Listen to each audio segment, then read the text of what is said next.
Welcome to Agents Dossier, a Delta Green actual play series brought to you by 12 Sided Stories. And now your GM, Wes Otis.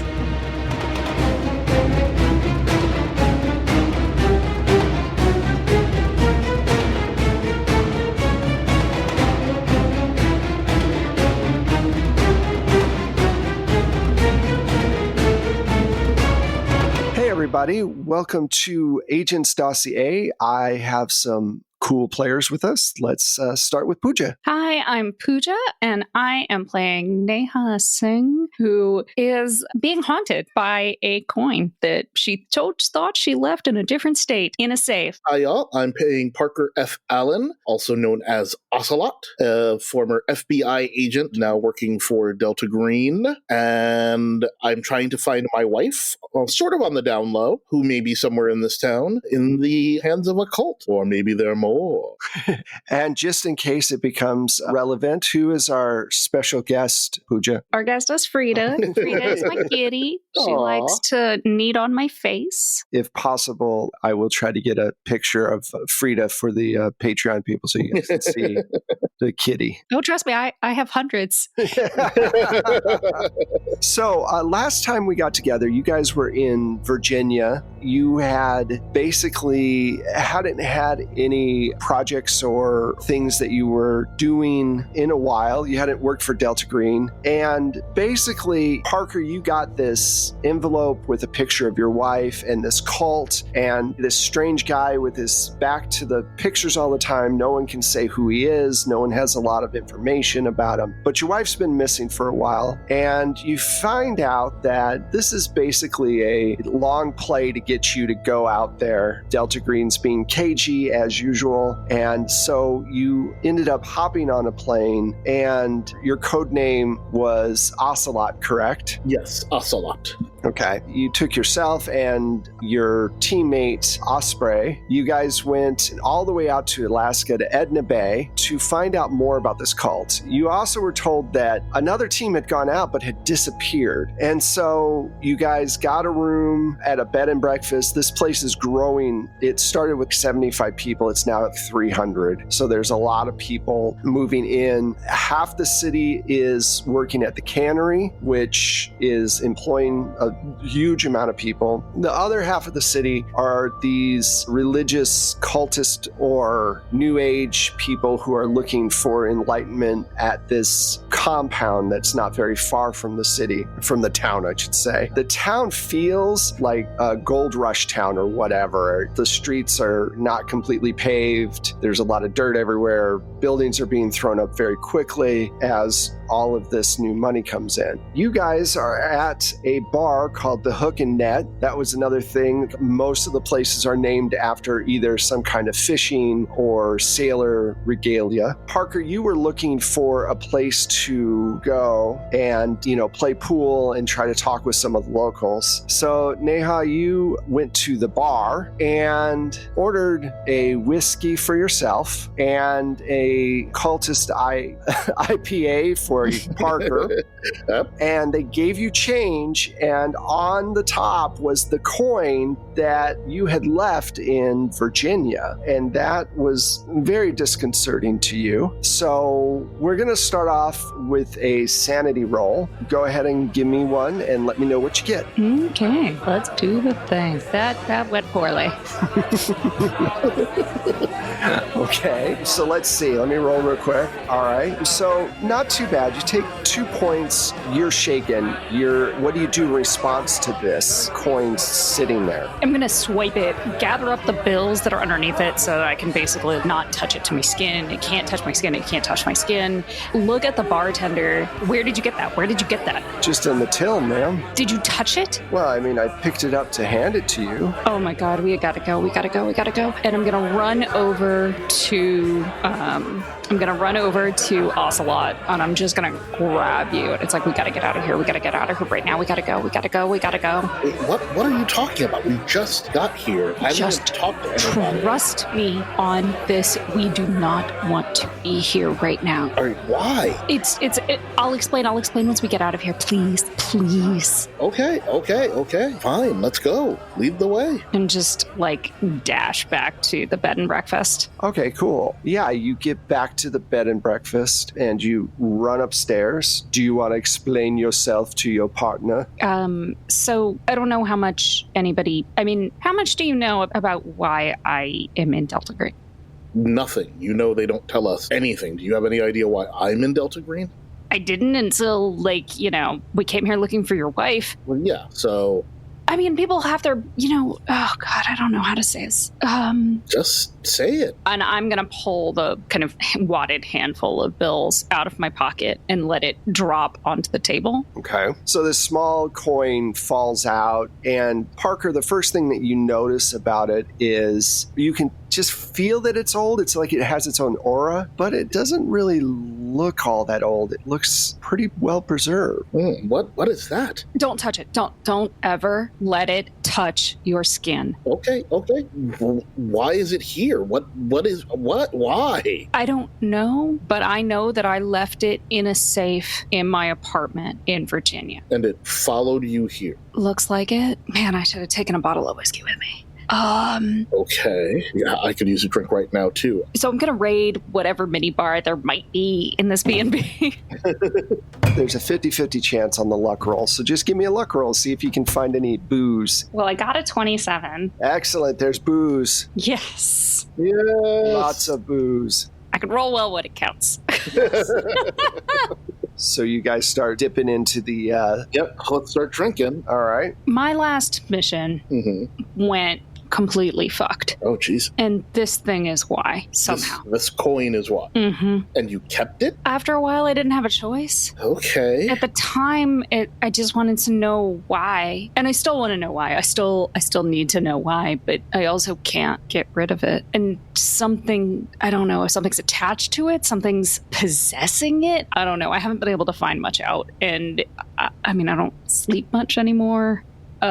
It's getting impatient. Okay. Do you need to go home? No, I don't think that would help. I never drained the sand out of my bathtub. I have a lot of questions, but not enough time to unpack everything that you just said. So I have no answers, so might as well keep them to yourself. Yep, that was what I was going for. Okay. So do you think this has anything to do with this cult, with why we're here, or is it just following you? I don't know, but I do know that the bartender at that bar took the coin out of the cash register to give it to me. Okay. And the last time somebody touched this thing, nightmares are normal. Everybody has nightmares. Whatever the hell is attached to this thing is beyond. There's nothing we could do. I'm going to ask this. I know the answer probably, but I'm just going to ask it anyway. You are 100% sure it's the same coin? How many ancient coins just travel around in circulation? I don't know. Do you? I had never seen this one until I went overseas. Okay, I'm just saying.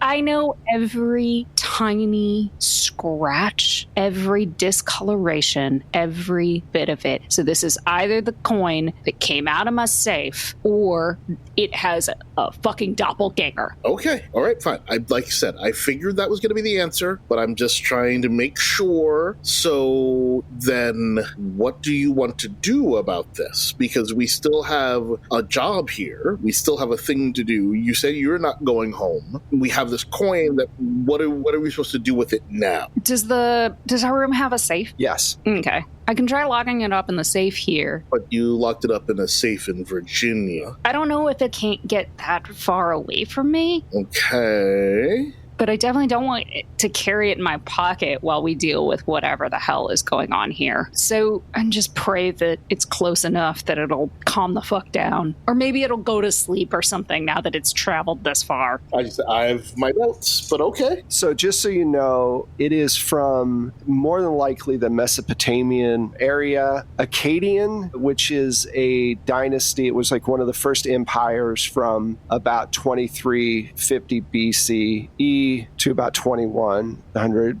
You know that it's from that period, from all the research that you've done. It is quite old. You know that it's probably one of the first forms of money. They would call it a shekel now. It's made out of silver and some other impure, probably lead or something. Anyway, what do you guys want to do with all this information? I mean, that's my question to Osprey. I guess if you put it in your safe, that's fine, but also I suppose we should go back and check on the bartender and make sure the bartender has not turned into a nightmare, as you describe it. It's not so much they turn into nightmares as that they come for you. But yeah, I guess, I mean, we can't just leave them, right? No.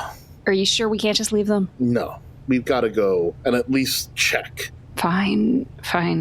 And I just down 2 more of the little mini airplane bottles that they keep stocked in those mini fridges. And I wrap the coin up like in an old tank top and shove it into the safe and say a prayer that it stays the hell there.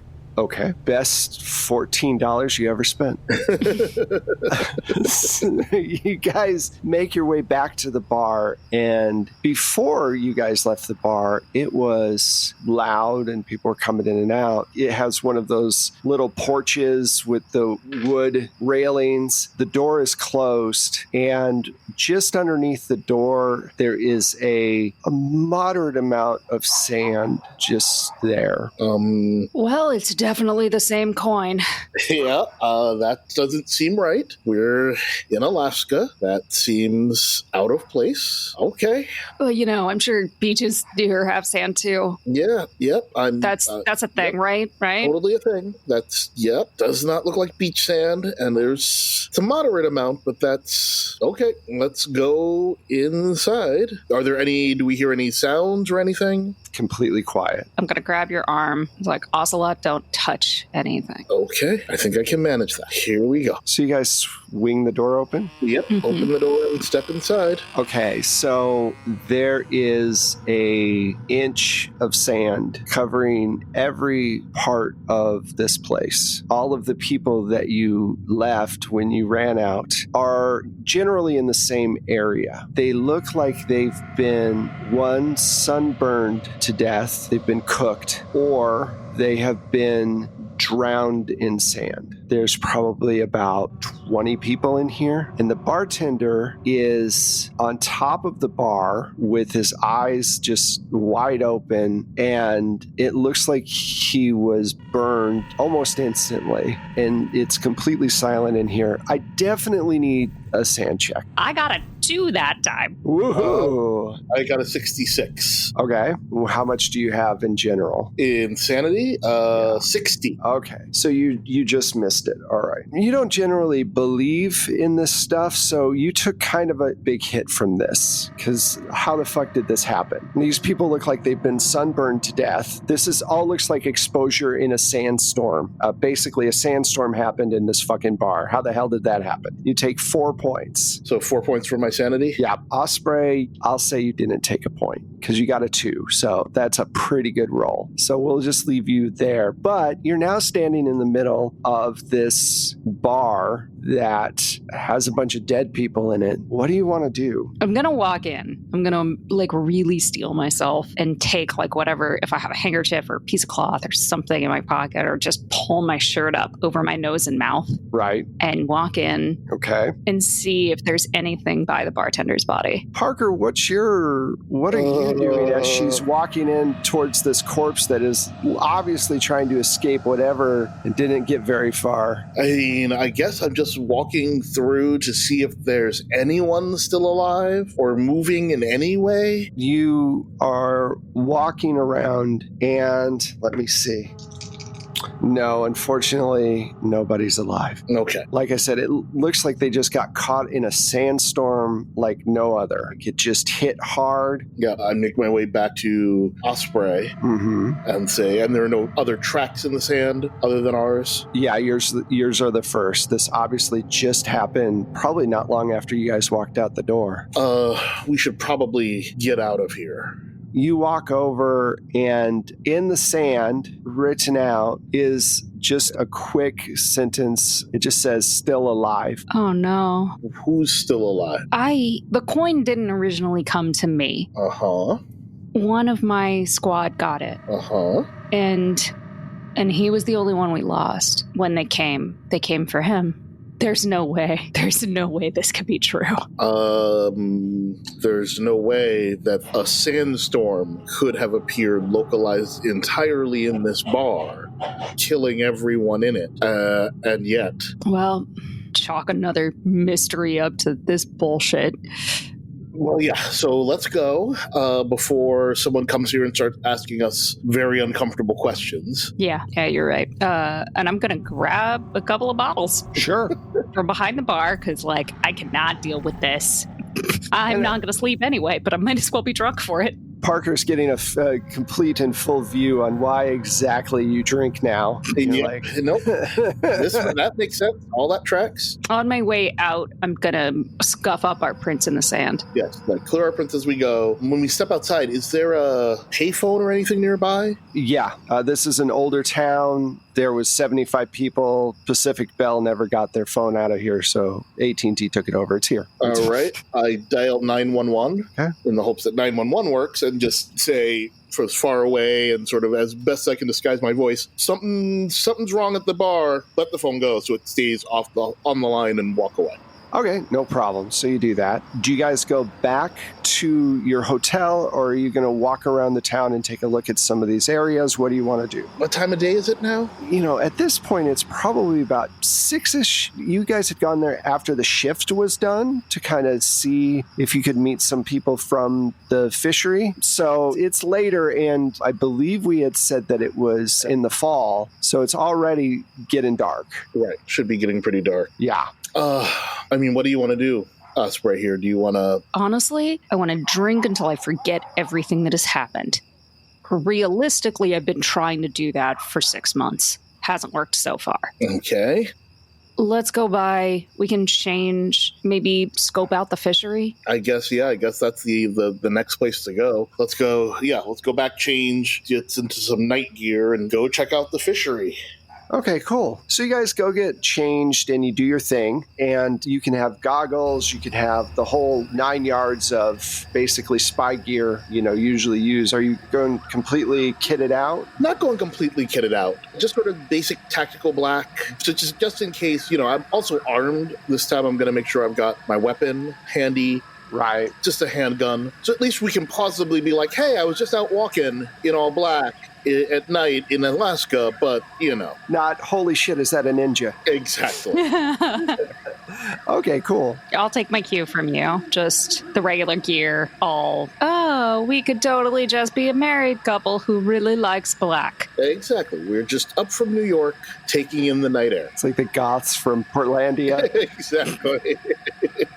You're at the beach in full black. Mm-hmm. All right. So you guys head out. The basic layout of the fishery or the cannery or whatever, it's got these really high, 8-foot tall fences with razor wires on the top. And that strikes you as very odd for a fishery. You do notice that there are a couple of security guards with dogs that are making the round around the perimeter. And every once in a while, you see a light of somebody walking through either upstairs or downstairs. So there's at least 4 security guards, 2 inside, 2 outside. You guess that your last team that was here might be the reason for the sudden expansion of security. Got it. Because this all looks, the fencing looks new? Yeah, it looks new. Cool.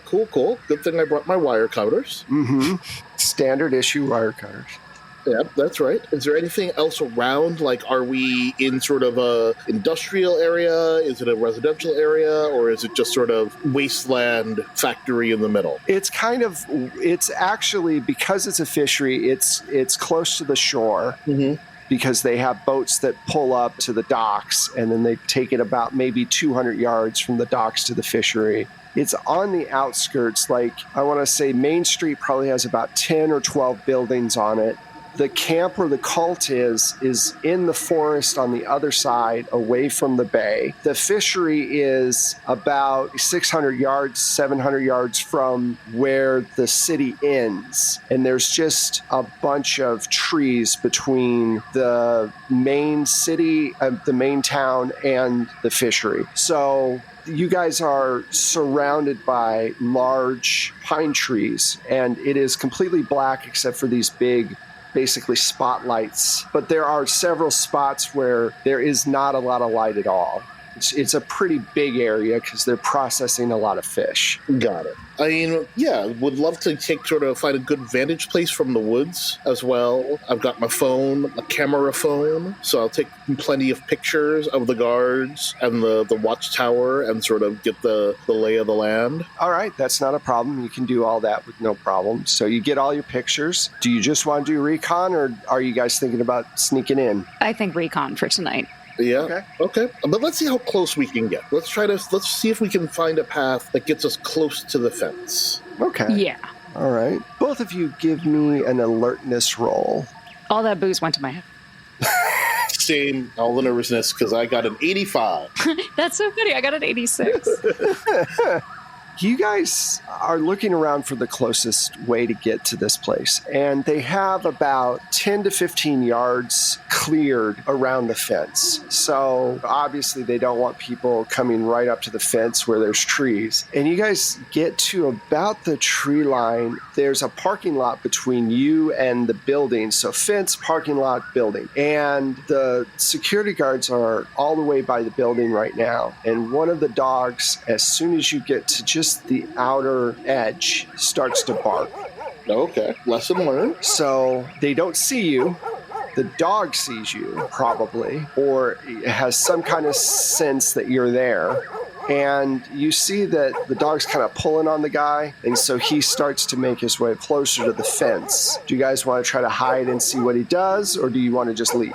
I want to hide and see what he does. Okay. Yeah, like back up a little bit further into the tree line, so he would have to really look or like come on this side of the fence to find us. But okay.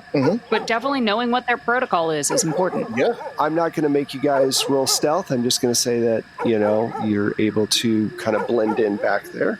So you back up, and he walks up to the side of the fence, and the dog's barking. It's a classic 90s German Shepherd, and he's barking. And the guy gets on his walkie-talkie and says, Jake, do me a favor and flip on the lights for the west side of the fence. And this big floodlight comes on, and it lights up the entire 10 yards between the forest and the fence, and then like 5 yards past. So these big floodlights just do their job. And he looks around real hard. He doesn't see anything, and goes, you know what? Calm down. It's probably just a raccoon or something, telling the dog to just, chill. And after a good look, he goes up and down the entire fence. And then he says, all right, you can turn off the lights. I think it's just a bear or something, but be on the the that escalated quickly. Yeah, from a raccoon to bear. Right. Sorry. Raccoon, bear, something's out there that's pissing the dog off. So raccoon bears are very dangerous. Yes, they are. Yeah, that's what happens. That's the information. So you know that they do have lights. They just don't turn them on unless they have to. Got it. And they only turn the lights on for this side. Yeah, he made it very specific. He's all like, turn on the lights for the west side. So that tells you that they probably have lights everywhere. There's no tower or anything where someone is watching over the fence either. Got it. But it also suggests that they can be distracted. Correct. Very much so. All right. If you can find a raccoon bear, your goal. There are two of us. I mean, bearcoons. Bearcoons, man. It's a thing. Get behind it. That's horrifying. What do you guys want to do? You want to go back to your hotel room now, or do you want to make your way over to the cult site? Yeah, we're out for the night. Let's make our way over to the cult. So you guys head over, and by this point, you left. It was, let's say, 7 o'clock when you got all together. So not like everyone's asleep or anything, but still late. By the time you get back over, you probably looking about 9 o'clock at this point. You spent a good amount of time walking and looking around. And the cult campground is completely different from the fishery, security-wise. It is pretty dark. You see a couple of just lamps or lights that have been nailed to trees. There are several different tents there is one building that has been erected at the far end, which is this creepy silo-looking thing. It's weird looking. It's made out of like that corrugated steel, and they have a pit in the center. It's got like a fire, like almost like a little, like there's seating on all four sides, and then a fire thing in the middle, and it's all like what were the 70s? In the 70s, they had the living rooms that sank into the floor. Yeah, sunken living rooms, yep. That's it. So it's a sunken amphitheater kind of thing. So it's pretty dark. And how far into this do you guys want to go? Or are you just scoping it out with your infrared? Mostly scoping out. I didn't bring the goggles, just mostly scoping out, again, taking pictures. Okay. Keeping sort of to the woods at the fringes of the camp. Do we see people? Are there people around? There are people that are walking around in different levels of undress from one tent to another. The tents are pretty large, and you do hear a lot of talking and laughing and that kind of stuff. The corrugated building on the other side that kind of looks like a silo is completely dark, and the top of it, which is a dome, the top of it is open partially and to the night sky. Okay. As much as I am tempted to be closer to the tents and try to see if I can spot my wife, I'm like, that's another day's problem. Right now, we need to figure out what's going on here. I'd like to move sort of through the woods around the edge to get as close to that building as possible and sort of get good reconnoiter on the silo. So I am going to say this time I will like stealth checks. Okay. Let's see how this one goes. Not well. Not well, Bob. Oh, come on. Why you gotta ruin my good rolls? I got an 84. I got an 11. Oh. So tonight, Jay is our paladin in plate mail. Just tromping through the woods. I mean, if you wanted to be a bard. So you're sneaking around, and Osprey, you're being perfect. You're making tree to tree. You're like flitting between one shadow to another, as if the wind is your sidewalk. You suddenly hear this sound. It has to be a tree branch of some sort, relatively thick, that goes. You suddenly hear somebody in a not a close by tent, but it was a pretty loud. It's like, wait, everyone, be quiet. Did you hear that? And another one goes, shh, remember what he says. We have to be quiet. If it gets too close to the tents, we don't want it to just shh. And suddenly you hear this horrible, loud, close by howl. And that's where we're going to end the episode. Oh. Okay. I'm fine. Everything is fine. Oh, God. Thank you guys so much. Thank you guys so much. That was a lot of fun. So, this is definitely a thank you to all of our supporters, to our Patreon backers. We really appreciate your support. And where can they find you two awesome players? Let's start with Jay. Hey, y'all. You can find me generally on the socials at Jay Holtham in all the regular places. And sometimes you'll find me playing games at Happy Jacks. And often you'll find me here. And sometimes you'll also find me on It's Probably OK's Twitch channel. Hi, I'm Pooja. You can find me on Twitter at LADesi Girl. That's LADESI Girl, and pretty much everywhere else as Forgotten Saves. And also, apparently, I just follow Jay around. You could also find me on the Happy Jacks and Probably Okay. Yeah, what's funny is if Michelle had time to be on It's Probably OK's Star Wars thing, it would have been all three of you. It's like, I would have had, yeah. It would have been awesome. Again, to our supporters, thank you so much. And we will talk at you next time to see what happens on Agents Dossier.